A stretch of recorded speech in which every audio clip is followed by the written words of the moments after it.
Assalamualaikum warahmatullahi wabarakatuh. Alhamdulillahi rabbil alamin. Assalatu wassalamu ala asrafil anbiya'i wal mursalin Sayyidina wa maulana Muhammadin. Asyhadu an la ilaha illallah wa asyhadu anna Muhammadar Rasulullah. Allahumma salli ala Sayyidina Muhammadun musahbihil wal ikram ya wal jalila wal ikram.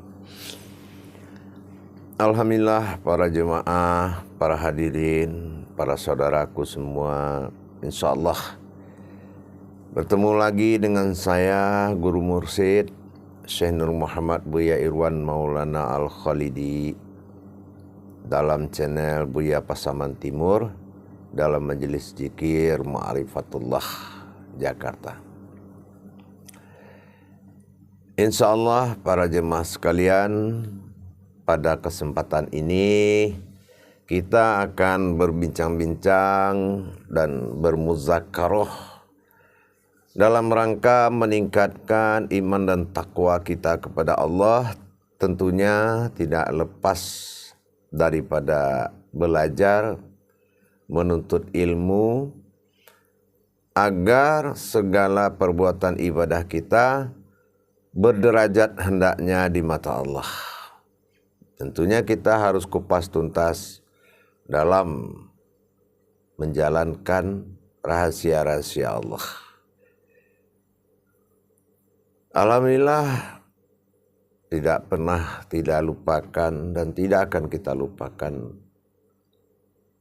Kita selalu bersyukur kepada Allah dengan mengucapkan alhamdulillahirabbil alamin dan berselawat kepada Rasulullah dengan mengkalamkan Allahumma salli ala Sayyidina Muhammad wa ala ali Sayyidina Muhammad. Para jemaah sekalian yang dirahmati Allah rahimakumullah. Insyaallah pada kesempatan ini kita akan membahas dalam muzakarah kita tentang fardu ain, tentunya adalah salat. Kita akan menelaah kembali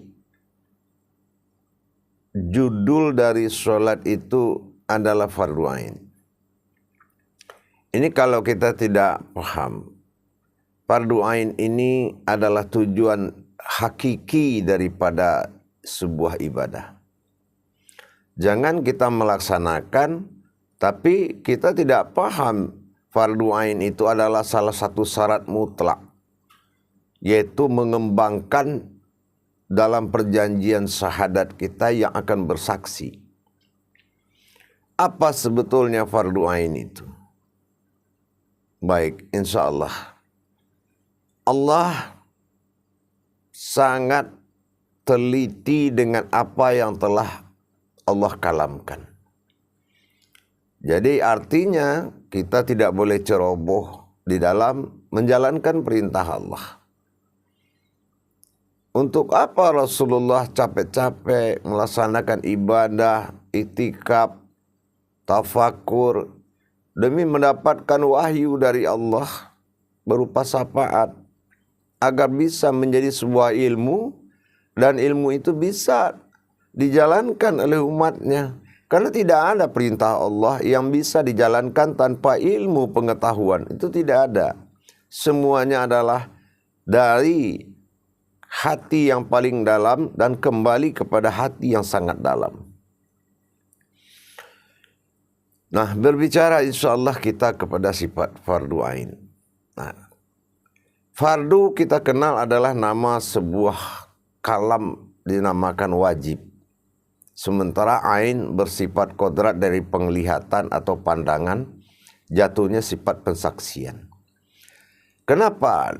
Nah, kalau persoalan memandang atau menyaksikan ini tidak kita selesaikan pelajarannya, mulai dari kita mendengar azan, nah, sampai kita mendapatkan akhir salam daripada rukun ibadah solat,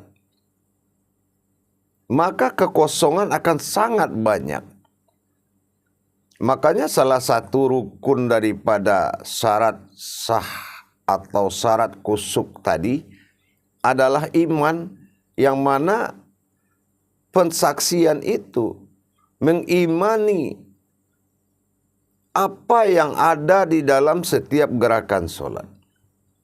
Rumus-rumus hakikat ini adalah dinamakan dengan rumus rahmah. Nah, rahmah itu Allah tidak mendengar, tapi Dia akan melihat. Karena dari penglihatan itu, dari fardu ain tadi akan lahir, yaitu dikatakan dengan wahtokna. Nah, watokna tadi, watokna itu suatu pendengaran yang keluar dari rahmah tadi. Jadi kalau sudah rahmah itu berdiri, dia akan menjadi suara yang sangat mulia ke sisi Allah. Yaitu hakikat yang kita lihat dari setiap perbuatan tadi, maka penglihatan itu akan menjadi fardu ain, akan menjadi suatu pensaksian bahwasanya Allah akan mendengar suara atau tokhna tadi. Tokhna tadi itu dari ma'rifat solat tadi. Nah, jadi wajib sangat kita mendapatkan rahasia solat itu, yaitu warahmah solat itu. Maka dikatakan karomah atau warahmah. Nah, karomah solat itu itulah tadi kita sudah belajar tentang perbuatan-perbuatan solat atau fiklinya solat tadi yang melahirkan suatu kodrat, dan kodrat itu kita imani, dan nilai dari kodrat, rahasia dari kodrat itu kita berangkatkan dengan pandangan, dan pandangan itu diterima oleh Allah dalam bentuk suara. Itu yang dikatakan kauniyah. Nah, kauniyah ini hasil dari pensaksian tadi. Nah, gitu. Nah, sama begitu juga, mana warahmah berdirinya, siapa yang berdiri? Allah melihat siapa yang berdiri. Sudahkah orang yang bertuhan kepadaku? Sudahkah orang yang sudah menjadikan aku Tuhan? Ilahinas. Nah, kenapa? Karena kita sudah masuk ke alam asma. Ini yang sangat mengkhawatirkan solat kita. Kita sudah masuk ke alam asma yang bernamakan Allah. Akhirnya kajiannya menjadi kajian amaliyah. Sementara tuntutan solat ini adalah fardu ain. Nah, di sini kita akan mendapatkan suatu hambatan di dalam menjalankan kodrat terhadap solat itu sendiri. Para jemaah yang dirahmati Allah, wahidun wal wajahud, mendapatkan Tuhan yang satu dari menghimpun diri yang satu. Hanya alif kembali kepada alif, itu terjadi dalam solat. Dan kenapa surat ini menta'asalu wa khudratun wa minal umur? Kalau solat ini sangat berkaitan dengan usia, akan terlihat bahwasanya perjalanan diri ini adalah usia bagi manusia, usia bagi umat. Nalillahi. Makanya mendirikan syahadat dalam solat tadi sangatlah wajib. Nah, kita lihat rumus-rumus solat, yaitu syahadat. Ada kata ihram itu menyatu, itu tidak ada batasan lagi dan tidak ada percampuran batil lagi ihram. Setelah syahadat, syahadah, ahad. Setelah menyatu langsung syahadah, ahad menjadi satu, itu persyaratan mutlak. Persyaratan yang sangat mutlak. Gitu. Jadi kekosongan ma'rifat di dalam mengkaji solat tadi, ini yang membuat diisi oleh para setan, diisi oleh iblis. Kekosongan tadi, kekosongan pandangan, ini sangat berbahaya bagi kita dalam menjalankan solat. Saya bilang sangat berbahaya. Kalau kita sudah penatap dan menatap, tidak ada kemampuan ilmu di dalam menjalankan hakikat solat itu, sangat berbahaya sekali. Semua sisi-sisi kosong itu akan diisi oleh setan. Kalau zaman dahulu, di zaman para nabi, yang ditakuti adalah solatnya para nabi, setan itu tidak berani dekat. Azan dia menghindar. Tapi sekarang yang dia takuti bukannya solat umat, tapi azan. Nah, berarti umat yang solat ini dia belum paham kodrat solatnya. Apakah dia yang solat? Apakah dia yang menyaksikan sesuatu yang solat? Ataukah dia menjadi alam solat? Atau dia menyaksikan Allah bermakrifat dalam solat menuju keilahannya? Sifat Allah melihat kepada ketuhanannya? Apa yang disaksikannya? Dan itu bertingkat para jemaah. Ilmu tauhid itu tidak satu. Yang dihadapi yang satu. Nah, ilmu tauhid itu, mentadabur diri dalam kajian itu bertingkat. Bernama jasad apabila pakaian ruh. Bernama si baharu jasad ini berderajat, derajat si baharu namanya. Kalau sudah yang memakai itu insan. Bernama jasad ini berkodrat jauhar basita. Setelah yang di dalam itu meningkat kodratnya menjadi diri yang zat, diri yang nur. Nah, diri yang nur. Dan meningkat lagi jasad ini bernama rahim setelah zat yang berdiri. Dan meningkat lagi jasad ini bernama batin setelah sir yang berdiri. Dan meningkat lagi menjadi ahyan karajiah setelah ayan sabitah namanya diri. Nah, inilah derajat yang harus kita kaji dalam solat itu. Setelah kita takbir, dalam ilmu pengetahuan tingkat derajat pada jasad, pada diri dan pada batin, itu menentukan takbir tadi. Apa hasil dari takbir setelah asma dikumandangkan atau dikatakan takbir? Hayat adalah roh. Ihram adalah satu. Yang kita tahbirkan adalah yang satu yang berdiri tadi menuju kewahidannya. Atau dikatakan abtar menuju ba'dal. Sifat banyak bagi Allah menuju pada sifat satu bagi Allah. Nah, di sini para jemaah sekalian, bahwasannya sangat menentukan tentang fardu ain tadi.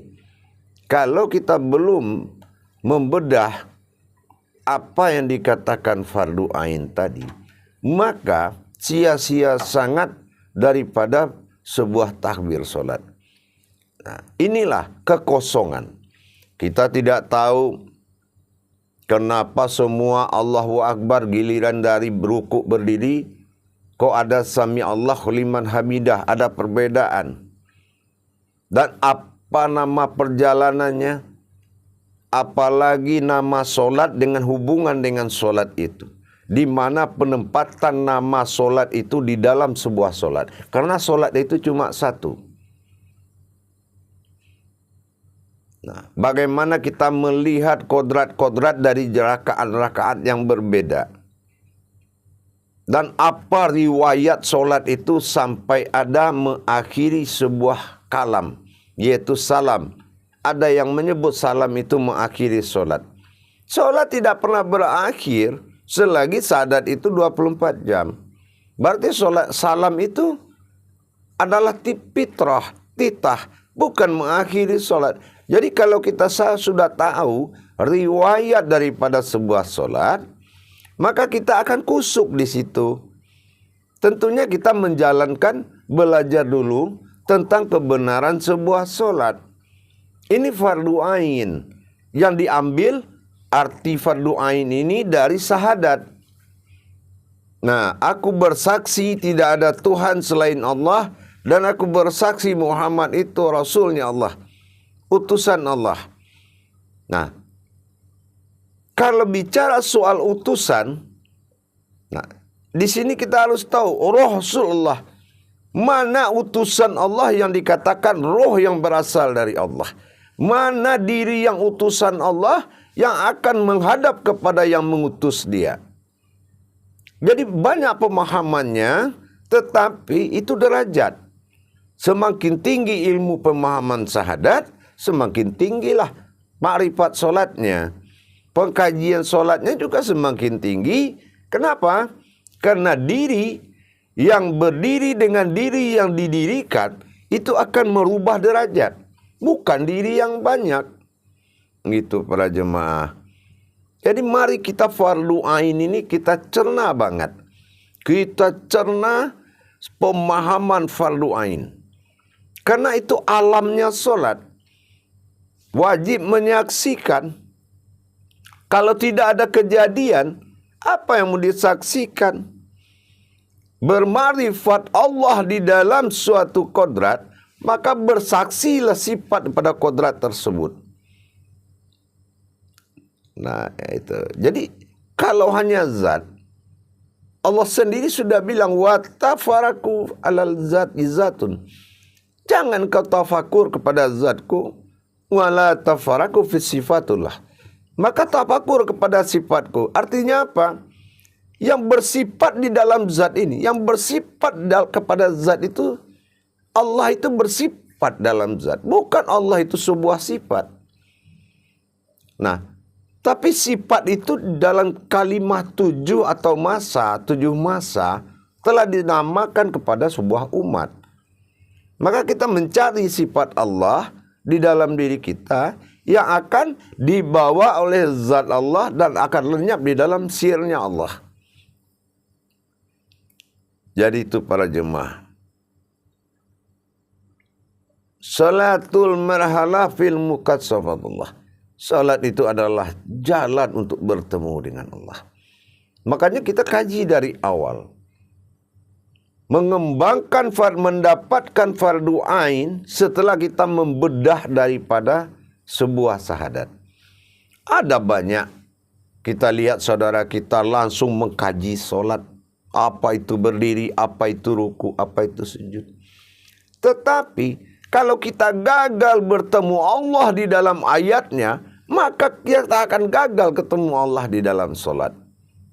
Tapi kalau kita sudah berhasil bertemu dengan Allah di dalam ayatnya, maka kita akan berhasil bertemu dalam solatnya. Bidahlihi marifatul haq fil ilmi. Kebenaran ilmuku adalah dalilku, ada dengan dalilku. Dalil itu kodrat, seperti ayat.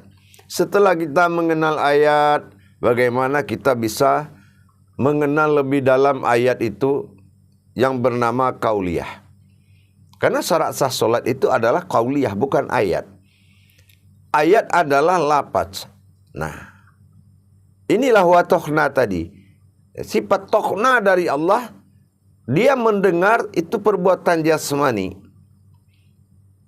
Tetapi dia melihat sifat daripada rahmahnya Allah tadi adalah melihat. Makanya sila solat itu menjadi rahmah adalah melihat. Sifat melihat bagi Allah, menyaksikan yang datang siapa dan menuju apa. Ini perlu seleksi yang lebih bagus dan kodrat-kodrat yang paling jelas. Harus dibedah dari syahadat tadi. Sudah bisa membedakan mana yang ilahi nas Tuhan diri, mana yang sifat Allah bagi kalam iman. bernama Tuhan itu Allah, bukanlah Allah yang nama yang disembah, melainkan yang memiliki nama keilahannya pada diri kita. Itulah fardu ain. Nah, berbeda dengan kita solat sunat. Kalau sunat tidak fardu ain, maka tidak wajib untuk menyaksikan. Kenapa? Yang dikatakan solat ini kan gerakan dengan Allah. Yang dikatakan solat ini alam dengan Allah. Yang dikatakan solat ini adalah sirullah wa tajaliyullah, rahasia Allah dalam perjalanan Allah. Bagaimana kita mendapatkan kekusukan setelah kita memenuhi syarat-syarat fardu ain tadi, yaitu mengisi pandangan kita dengan ilmu yang ada di dalam perbuatan atau fiklinya solat tadi. Itu wahyu. Syarat sah solat itu wahyu para jemaah. Fikli, khawli, khalbi, khoriri, itu syafaat. Yang syafaat ini berasal dari wahyu. Wahyu ini berasal daripada kudus. Kudus berasal daripada qudsi. Qudsi berkata dari Allah pada diri sendiri. Nah, inilah yang dikembangkan menjadi sebuah ilmu.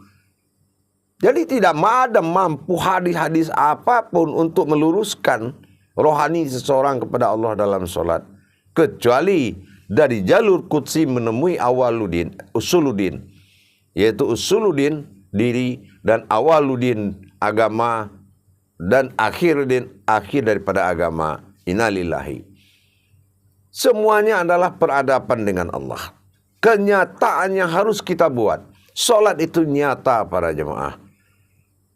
Makanya jangan kita berandai-andai di dalam mengkaji jalan-jalan Allah.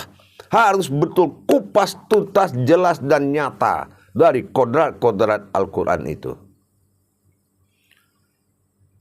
Insya Allah para jemaah, tetap kita belajar dan pahami kalau fardu ain itu menuntut kita untuk membuat suatu pensaksian melalui kodrat solat itu sendiri. Insya Allah, mudah-mudahan dengan kita belajar dan selalu kita belajar meluruskan tauhid ilahiyah kita, yaitu syahadah langsung, yaitu solat. Jadi jangan kita menganggap fardu ain itu sebuah nama saja, tapi itu adalah tuntutan hakikinya Allah. Kalau kita sudah melihat besarnya solat itu, kalau kita sudah menilai besarnya solat itu, maka kita berlomba-lomba mencari derajat agar mendapatkan diri yang tidak bersekutu dengan Allah yang akan dihadapkan kepadanya. Jadi kalau ada kodrat-kodrat derajat diri, inilah tujuan kita untuk belajar solat, untuk mendapatkan ijab daripada Allah. Kalau sudah diijabah Allah solatmu sesuai dengan derajat. Karena nikmat Allah itu adalah nikmat derajat yang paling luar biasa. Mari sama-sama kita belajar, kita tingkatkan ilmu solat kita dengan mengkaji syahadat maujud di dalam sebuah solat. Insya Allah fardu ain pegangan, dan itu adalah ketentuan mutlak, wahyunya Allah. Barakallah ya Karim ya Rahman ya Rahim. Lain kali akan kita sambung lagi. Insya Allah mudah-mudahan kajian tauhid ini menjadi pegangan utama, yaitu melalui solat. Jangan pernah mengkaji diri tentang diri yang keluar dari hukum tauhid, karena berbahaya. Kaji diri ini sangat berbahaya. Kalau tidak kaji diri itu muncul dari peradaban solat dan tidak masuk di dalam hukum ayat, maka hindarilah pemahaman-pemahaman yang menghalalkan segala cara. Tapi jalankanlah cara yang halal. Insya Allah. Akhirul kalam. Wabillahi taufiq wal hidayah. Assalamualaikum warahmatullahi wabarakatuh.